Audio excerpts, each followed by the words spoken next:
నమస్తే, welcome to our channel. నేను సిరి. AP మాజీ సిఐడి చీఫ్ సంజయ్ గారికి ఇంకా ఏపీ మాజీ ఏఏజీ పొన్నవోలు గారికి హైకోర్టు నుంచి అయితే నోటీసులు జారీ చేశారు. అక్కడ స్కిల్ డెవలప్మెంట్ గురించి అయితే నోటీసులు అయితే జారీ అయ్యాయి. దీంతో మరి వాళ్ళిద్దరి అరెస్ట్ తప్పదా, మరి ఏం జరగబోతుంది అనేది మనకి వివరించడానికి మనతో పాటు ఉన్నారు ప్రముఖ సీనియర్ జర్నలిస్ట్ దుర్గా కుమార్ గారు.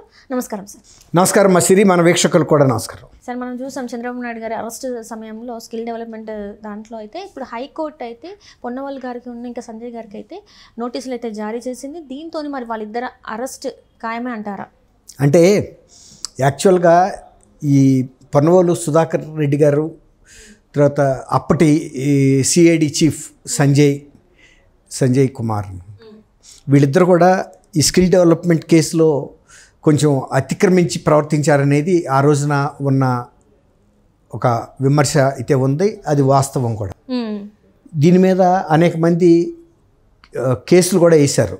వీళ్ళిద్దరూ కూడా వాళ్ళ పరిధిని అతిక్రమించి పనిచేశారు, వాళ్ళ విధి నిర్వహణలో ఉల్లంఘన కూడా జరిగింది అని.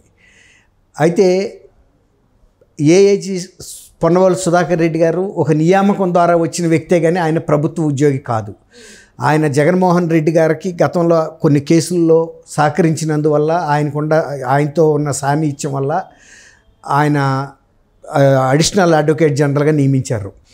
ఆయన సుధాకర్ రెడ్డి గారు ఒక మాట కూడా చెప్పాడు, నేను నిజానికి ఇట్లాంటి జీవితంలో ఈ పదవిలోకి వస్తానని ఎప్పుడు ఊహించలేదు. జగన్మోహన్ రెడ్డి గారు నాకు ఈ పదవి ఇచ్చాడు కాబట్టి నేను జీవితాంతం వ్యక్తిగతంగా ఆయనకు రుణపడి ఉంటాను, నేను ఆయనకి విశ్వాసపాత్రుడిగా పనిచేస్తానని చెప్పాడు. అంతేగాని ప్రభుత్వానికి తన ఉద్యోగానికి విశ్వాసపాత్రుడిగా ఉంటానని చెప్పట్ల, వ్యక్తికి విశ్వాసపాత్రుడిగా ఉంటానని చెప్పాడు. అది ఆయనకున్న అర్హతలు ఏంటనేది మనకు తెలీదు. బహుశా ఆయన అర్హతకు మించి ఇచ్చారేమో అని అనుకోవాల్సి వస్తుంది. అయితే గతంలో ఈయన ఒక హైకోర్టు కేసు విచారణ సందర్భంలో కూడా ఒక గౌరవ జడ్జితో అనుచితంగా ప్రవర్తించినందువల్ల ఆ జడ్జి గారు ఆ కేసు జడ్జిమెంట్ ఇస్తూ ఈయన ప్రవర్తన గురించి కూడా జడ్జిమెంట్లో ఉటంకించారనేది ఒక మనకి ఆ అడ్వకేట్ వర్గాల ద్వారా తెలిసిన విషయం. ఆయన రాశాడంట జడ్జిమెంట్లో. అలా రాయటం అనేది ఒక రకంగా అవమానకరమైన విషయం. జనరల్గా ఆర్గ్యుమెంట్ చేసేటప్పుడు ఏదైనా అతిక్రమిస్తే ఏమైనా నువ్వు డీవియేట్ అవుతున్నావు, అతిక్రమించి మాట్లాడుతున్నావు, లేకపోతే కొంచెం నువ్వు బెంచ్కి బార్కి అంటే గౌరవ కోర్టులో మాట్లాడాల్సిన తీరుగా నువ్వు వ్యవహరించలేదా అనొచ్చు. కానీ ఆయన దాన్ని జడ్జిమెంట్లో కూడా ప్రస్తావించారంటే ఆయన ఎంత అనుచిత ప్రవర్తన చేస్తుంటారనేది మనం అర్థం చేసుకోవచ్చు.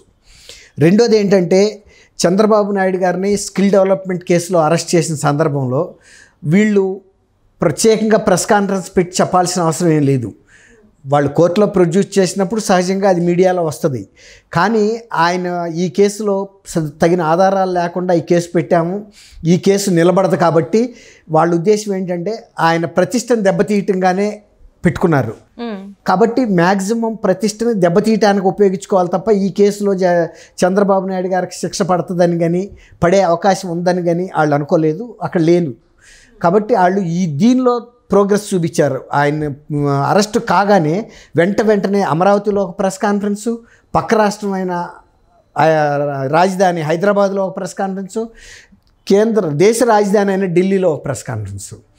అసలు ఇట్లా ప్రెస్ కాన్ఫరెన్స్లు పెట్టి వీళ్ళు వెళ్ళాల్సిన అవసరం లేదు. సిఐడి చీఫ్కి కూడా కేసు ఛార్జ్ షీట్ పెట్టామా, ఫైల్ చేసామా అనేది అంతటి వరకే. అది కేసు ఆ మీడియా వాళ్ళు అక్కడ కవర్ చేస్తారు. ఎట్ ద మోస్ట్ ఏదైనా అమరావతిలో చెప్తే చెప్పొచ్చు, ఆ రాజధానిలో. పక్క రాష్ట్రానికి తర్వాత మరి తమిళనాడు ఎందుకు వెళ్ళలేదు, బెంగళూరు ఎందుకు వెళ్ళలేదు, ఇవన్నీ కూడా పొరుగు రాష్ట్రాలే కదా. ఆంధ్రప్రదేశ్కి అనంతపూర్ దగ్గర అది పొరుగు రాష్ట్రం, చిత్తూరు పక్కన తమిళనాడు ఉంది, కృష్ణా జిల్లా పక్కన నల్గొండ జిల్లా ఇది ఉంది, ఎన్టీఆర్ జిల్లా పక్కన. అట్లా ఈ రాష్ట్రం వచ్చినప్పుడు ఆ రాష్ట్రాలు ఎందుకు వెళ్ళలేదు? అంతకుముందు ఆయన ఈ రాష్ట్రానికి ఉమ్మడి రాష్ట్రానికి ముఖ్యమంత్రిగా చేశాడు కాబట్టి ఈ రెండు రాష్ట్రాల్లో ఆయనకి ప్రతిష్ట ఉంది కాబట్టి ఇక్కడ ఆయన పార్టీ కూడా ఉనికి ఉంది అనే ఉద్దేశం మీద అప్రతిష్ట పాలు చేయాలనే తొందరపాటుతో వీళ్ళు వెళ్ళి ఈ ప్రెస్ కాన్ఫరెన్స్లు పెట్టడం, ప్రెస్ కాన్ఫరెన్స్లు కూడా అనుచితంగా ఉందనేది చాలామంది ఆ రోజు కూడా మాట్లాడారు. అది ఆ రోజు ప్రభుత్వం పెట్టిన ఆదేశాలు, వీళ్ళకి ఇచ్చిన అనుమతి ప్రకారం వీళ్ళు చేశారు, వాళ్ళ ఆదేశాల ప్రకారం. ఇది కోర్టులో సవాల్ చేశారు. అసలు ఆయన కూడా బెయిల్ కోసం పెట్టినప్పుడు కొన్ని సాంకేతిక అంశాలతో 52 రోజులు బెయిల్ డిలే అయిందే తప్ప కేసులో బలం ఉండి కాదు.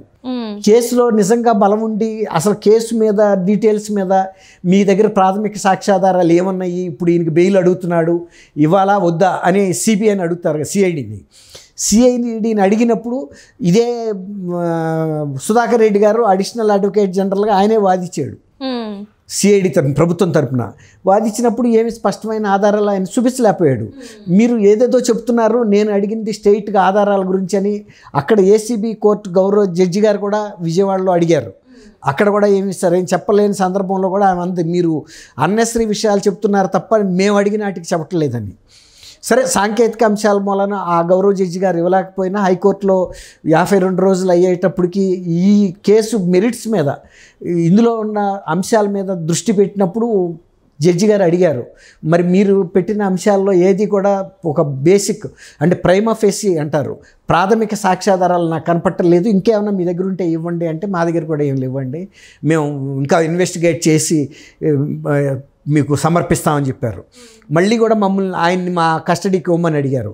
ఇప్పటికే మీకు 2 సార్లు కస్టడీకి ఇచ్చాము, మాట్లాడారు, ఇంట్రాగేట్ చేశారు, ఇంకా ఇవ్వలేనప్పుడు ఇవ్వటం కుదరదని చెప్పి వాళ్ళు బెయిల్ ఇచ్చేశారు. మనకు ఆ సంగతి తెలుసు.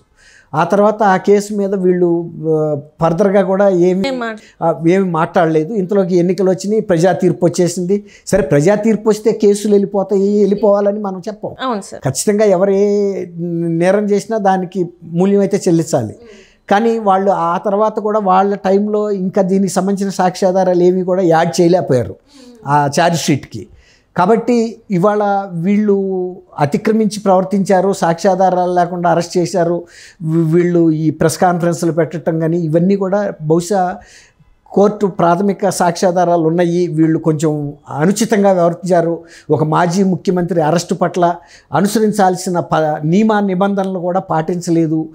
అదేంటంటే ఇమ్యూనిటీ అనేది ఉంటుంది ఫార్మర్ చీఫ్ మినిస్టర్స్కి. ఎందుకంటే వాళ్ళు అధికారంలో ఉన్నప్పుడు కొన్ని నిర్ణయాలు తీసుకున్నప్పుడు వాటి మీద ఎవరన్నా కేసు ఫైల్ చేయాలంటే వాళ్ళని ఎవరైతే నియమించారో, ముఖ్యమంత్రిని నియమించేది గవర్నరు, అలాగే ప్రధానమంత్రిని నియమించేది రాష్ట్రపతి. ఒకవేళ ప్రధానమంత్రిగా పదవి దిగిపోగానే రాజకీయ కక్షతో అరెస్ట్ చేసే అవకాశాలు చాలా ఉంటాయి, అలాగే ముఖ్యమంత్రుల మీద కూడా ఉంటాయి. అందువల్ల వాళ్ళు ఒక సవరణ చేసి 17A అనుకుంటా, ఆ సవరణ ద్వారా ముఖ్యమంత్రులు కానీ రాజ్యాంగ పదవుల్లో ఉండి ఆ పదవులు దిగిపోయిన తర్వాత వాళ్ళని అరెస్ట్ చేసే సందర్భాల్లో ఎవరైతే నియమించారో రాజ్యాంగ వ్యవస్థల ద్వారా వాళ్ళ అనుమతి ఉండాలి అని చెప్పారు. ఒక నియమం పెట్టారు, ఒక షరతు పెట్టారు. ఎందుకంటే దానిలో ఉన్న మంచి చెడుని వాళ్ళు ఆలోచించి ఇస్తారు. ఇది రాజకీయ కక్షతోనే చేస్తున్నారు అన్నప్పుడు వాళ్ళు అనుమతి ఇవ్వరు. ఇలా కనుక అరెస్ట్ చేస్తే ఎవరో ముఖ్యమంత్రిగా పనిచేయలేరు. కాదు, ఇందులో సాక్ష్యాధారాలు ఉన్నాయి, ఆయన అవినీతికి అక్రమాలకి పాల్పడ్డాడు, బంధుప్రీతికి పాల్పడ్డాడు అన్నప్పుడు అనుమతిస్తారు. కానీ అటువంటి కొన్ని నియమ నిబంధనలు వీళ్ళు ఉల్లంఘించారు. ఆ సందర్భంలో వీళ్ళని అడిగారు, మీ మీద ఎందుకు చర్య తీసుకోకూడదు, ఎందుకు కేసు ఫైల్ చేయకూడదని బహుశా నేను అనుకోవటం హైకోర్టు వారు అడుగుంటారు. దాని మీద వీళ్ళిచ్చే సమాధానాన్ని బట్టి వీళ్ళు కనుక మంచి సమాధానం అంటే ఒక సమంజసమైన సమాధానం ఇస్తే వాళ్ళని ఎక్స్క్యూజ్ చేయొచ్చేమో, అందులో రీజన్ ఉంటే. లేదు, వీళ్ళు చేసింది అక్రమం, సరైన సమాధానం ఇవ్వలేదు అంటే గౌరవ హైకోర్టు పోలీసుల్ని వీళ్ళ మీద కేసు బుక్ చేయమని కూడా ఆదేశించవచ్చు. ఆ సందర్భాల్లో అరెస్ట్కి కూడా వెళ్ళొచ్చు. Right sir, right. Thank you so much.